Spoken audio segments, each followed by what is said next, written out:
Good morning students. Today I will teach you subject science chapter 15 कुछ प्राकृतिक परिघटनाएं।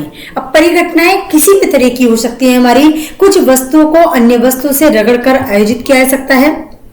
आवेश दो प्रकार के होते हैं हमारे, धन आवेश और ऋण आवेश। सजातीय आवेश एक दूसरे को प्रतिकर्षित तथा विजातीय आवेश एक दूसरे को आकर्षित करते हैं। हमें चैप्टर को समझने के लिए चैप्टर का जो मेन पॉइंट है उनको अच्छे से समझना बहुत जरूरी है। रगड़ द्वारा उत्पन्न विद्युत आवेशों को स्थिर आवेश कहते हैं। बादलों और पृथ्वी के तथा विभिन्न बादलों के बीच विद्युत विसर्जन के कारण त्वरित उत्पन्न होती है। पृथ्वी के अचानक कांपते तथा थरथराने को भूकंप कहते हैं। हमें भूकंपों के बचाव के लिए आवश्यक सावधानियां बरतनी चाहिए। आज इस चैप्टर में हम यही सब स्टडी करने जा रहे हैं। तो चलिए स्टार्ट करते हैं अपना चैप्टर 15 है हमारा कुछ प्राकृतिक घटनाएं। लास्ट क्लास में आपने पवन, तूफान और चक्रवात के बारे में पढ़ा था। आपने यह भी जानकारी प्राप्त की थी कि चक्रवात मानव जीवन का संपत्ति को अत्यधिक क्षति पहुंचा सकते हैं। आपने यह भी जाना था कि कुछ सीमाओं तक हम इन विनाशकारी परिघटनाओं से अपना बचाव कर सकते हैं। इस अध्याय में हम दो अन्य विनाशकारी परिघटनाओं तथा भूकंप पर चर्चा करेंगे। हम इन परिघटनाओं द्वारा किए जाने वाले विनाशों को कम करने के उपायों पर भी चर्चा करेंगे। विद्युत के तार ढीले हो जाने पर अब आपने विद्युत खंभों पर चिंगारियां देखी होंगी। यह परिघटना उस समय बहुत अधिक हो जाती है जब पवन के चलते पर तार हिलते डुलते हैं। आपने सॉकेट में प्लग के ढीले होने पर भी चिंगारियां निकलते देखी होंगी। तड़ित भी एक विशाल स्तर की विद्युत चिंगारी ही है।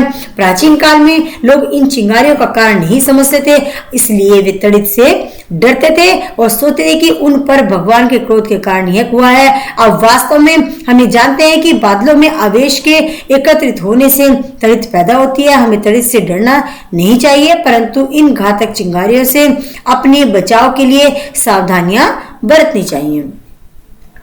अब चिंगारियां जिनके विषय में यूनानी जानते थे, तो 600 ईस्वी पूर्व से भी पहले प्राचीन यूनानी ये जानते थे कि जब एम्बर एक प्रकार की रात को रगड़ते हैं तो यह बालों जैसी हल्की वस्तुओं को आकर्षित कर लेता है। आपने ये देखा होगा कि आप ऊनी तथा पॉलिस्टर के वस्त्रों को उतारते हैं तो आपके बाल खड़े हो जाते हैं। यदि आप अंधेरे में इन वस्त्रों को उतारते हैं तो आप चरचर ध्वनि के साथ चिंगारी तक का देख सकते हैं। सन 1752 में अमेरिकी वैज्ञानिक बेंजामिन फ्रैंकलिन ने यह दर्शाया कि तड़ित तथा आपके वस्त्रों में उत्पन्न चिंगारी वास्तव में एक परिघटना है, परंतु इस तथ्य के साकार होने में 2000 वर्ष लगे। मुझे आश्चर्य है कि उन्हें इस समानता को ज्ञात करने में इतने वर्ष क्यों लगे। वैज्ञानिक खोजें बहुत से लोगों के लंबे समय तक कठिन परिश्रम का परिणाम है। अब हम विद्युत आवेशों के कुछ गुणों का अध्ययन करेंगे। हम यह भी देखेंगे कि ये प्रकाश के में तड़ित किस प्रकार संबंधित है। विद्युत आवेशों की प्रकृति को समझने के लिए आइए कुछ क्रियाकलाप करें, परंतु पहले उस खेल को याद कीजिए जिसे आपने कभी खेला होगा। जब आप प्लास्टिक के पैमाने को अपने सूखे बालों से रगड़ते हैं और तो पैमाना कागज के छोटे छोटे टुकड़ों को आकर्षित कर सकता है। रगड़ द्वारा आवेशन देखिए, बॉल पेन की खाली रिफिल लीजिएगा, इसे तेजी से किसी पॉलीथीन के टुकड़े से रगड़ दीजिए, इसे कागज के छोटे छोटे टुकड़ों के समीप लाइए। इतनी सावधानी रखिए कि रिफिल का रगड़ा गया सिरा आपके हाथों या किसी धातु की वस्तु से न छुए। अपने क्रियाकलाप को छोटी छोटी सूखी पत्तियों से तथा सरसों के दानों के साथ दोहराइए। अपने परीक्षणों को आप नोट कीजिएगा। जब प्लास्टिक के रिफिल को पॉलिथीन के साथ रगड़ते हैं तो यह कुछ विद्युत आवेश अर्जित कर देता है। इसी प्रकार जब प्लास्टिक की कंघी को सूखे बालों से रगड़ते हैं तब यह भी कुछ विद्युत आवेश अर्जित कर लेती है। इन वस्तुओं को आवेशित वस्तुएं कहते हैं। रिफिल तथा प्लास्टिक की कंघी को आवेशित करने के लिए की प्रक्रिया में पॉलीथीन तथा बाल भी आवेशित हो जाते हैं। आइए अब आपकी जानी पहचानी कुछ अन्य वस्तुओं को आवेशित करने का प्रयत्न करते हैं।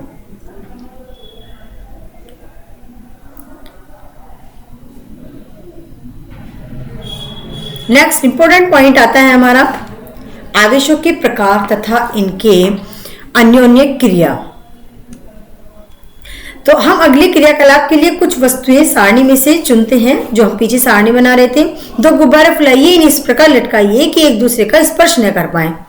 जैसा कि आप चित्र 15.1 में देख रहे हैं, दोनों गुब्बारों को किसी ऊनी कपड़े से रगड़िए और छोड़ दीजिए। आप क्या देखेंगे, आइए अब हम इस क्रियाकलाप को पेन के बेकार रिफिलों के साथ दोहराएं। एक रिफिल को पॉलीथीन से रगड़िए। कांच के गिलास को स्टैंड की भांति उपयोग करते हुए इसे गिलास में रखिएगा। दूसरे रिफिल को पॉलीथीन से रगड़िए तथा इसे आवेशित रिफिल के निकट लाइए। सावधान रहिए, रिफिल का अतिरिक्त सिरा अपने हाथों से न छुएं। क्या गिलास में रखे रिफिल पर कोई प्रभाव पड़ता है? क्या ये दोनों रिफिल एक दूसरे को आकर्षित तथा प्रतिकर्षित करते हैं? इस क्रियाकलाप में हम ऐसी आवेशित वस्तुओं को एक दूसरे के निकट लाए थे कि उसी पदार्थ से बनी थी। यदि भिन्न पदार्थों से बनी हुई 2 आवेशित वस्तुओं को एक दूसरे के निकट लाएं तो क्या होगा, आइए पता लगाते हैं। देखिए, एक ही प्रकार के आवेश में एक दूसरे के प्रतिकर्षित करते हैं। जब विजातीय भिन्न प्रकार के विजातीय होते हैं अलग तरह के आवेश एक दूसरे को आकर्षित करते हैं। मान्यता के अनुसार रेशम से रगड़ने पर कांच की छड़ द्वारा अर्जित आवेश को धनावेश कहते हैं। अन्य प्रकार के आवेशों को ऋणावेश कहते हैं।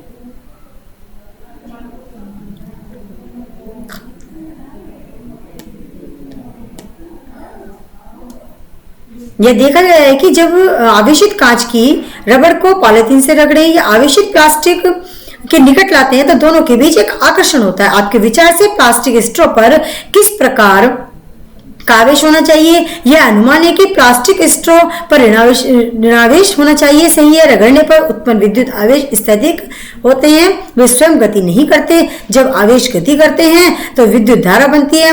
अब कक्षा 6 में ही विद्युत धारा के विषय में अध्ययन कर रहे हैं। परिपथ में प्रवाहित होने वाली तथा विद्युत धारा जिससे बल्ब चमकता है अथवा तार गर्म हो जाता है और कुछ नहीं बल्कि आवेशों का प्रवाह ही है। नेक्स्ट पॉइंट आता है हमारा 15.4 आवेशों का स्थानांतरण। किस तरह से वो अपना स्थान चेंज करते हैं। मुरब्बे की एक खाली बोतल लीजिएगा। बोतल के मुंह के साइज के कुछ बड़ा गत्ता का टुकड़ा लीजिए। इसमें एक छिद्र बनाइए जिसमें धातु की एक पेपर क्लिप घुसाई जा सके। चित्र 15.4 में दर्शाए अनुसार पेपर क्लिप को खोलिए। एल्यूमिनियम की पन्नी की लगभग 4 सेंटीमीटर इंटू 1 सेंटीमीटर साइज की 2 पट्टी काटिएगा। चित्र में दर्शाए अनुसार इन्हें पेपर क्लिप तक लटकाइए। गत्ते के ढक्कन में पेपर क्लिप को इस प्रकार घुमाइए कि गत्ते के लंबवत रहे। रिफिल को आवेशित कीजिए तथा इसे पेपर क्लिप के सिरे से स्पर्श कराइए। परीक्षण कीजिए क्या होता है। क्या पन्नी की पट्टियों पर कोई प्रभाव पड़ता है? क्या ये एक दूसरे को प्रतिकर्षित करती हैं अथवा आकर्षित करती हैं? अब पेपर क्लिप के सिरे से अन्य आवेशित वस्तुओं को स्पर्श कीजिए। क्या हर बार पन्नी की पट्टियां समान रूप से व्यवहार करती हैं? क्या इस उपकरण का उपयोग यह पहचान करने के लिए कर सकते हैं कि कोई वस्तु आवेशित है या नहीं? क्या आप यह स्पष्ट कर सकते हैं कि पन्नी की पट्टियां एक दूसरे को क्यों प्रतिकर्षित करती हैं? एल्यूमिनियम की पन्नी की पट्टियां पेपर क्लिप से होते हुए आवेशित रिफिल से आवेश प्राप्त करती हैं। याद रहे, धातुएं विद्युत की अच्छी चालक होती हैं। समान आवेश वाली पट्टियां एक दूसरे को प्रतिकर्षित करती हैं। समान आवेश वाली पट्टियां एक दूसरे को प्रतिकर्षित करती हैं।